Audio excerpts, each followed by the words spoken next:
What if I told you that one of the most important lessons I've learned about the person of Jesus Christ, I learned in high school chemistry? I'm not kidding. I'm sitting in chemistry. I am a sophomore in high school, and we're discussing the atom. And it dawned on me as we're breaking the pieces down, which of course you knew as time you're a little kid, but in the middle of the atom are protons sitting next to each other, and they're positively charged. And I played with magnets before, you have too. We know that opposite charges attract and like charges repel. So why is it that these positively charged protons sitting in the middle of that atom stay there? So I asked, how does it happen? And my teacher was quick to give me an answer, and of course the answer is nuclear binding forces. Nuclear binding forces, though, is a tacit admission.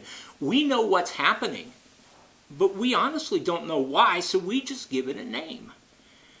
Right in the middle of one of the smallest particles of life, an atom, we have an enigma.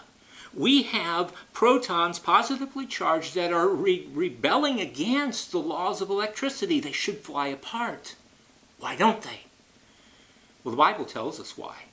Colossians chapter 1, in the middle of a passage about Jesus, verse 17 says this about him.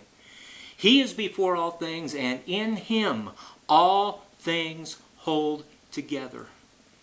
The reason atoms hold together, the protons stay there, is because Jesus is holding on to them. That is why it is happening.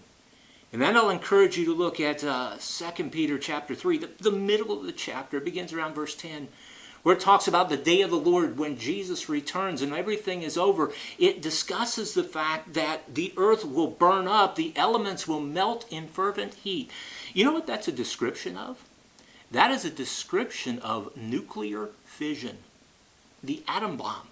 And what goes on in nuclear reactors where we split an atom and it flies apart, that's the power that's released.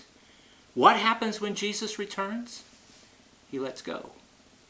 He simply lets go, and everything flies apart.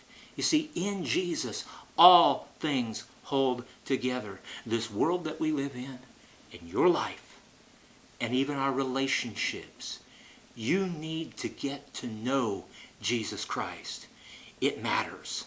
Think about him.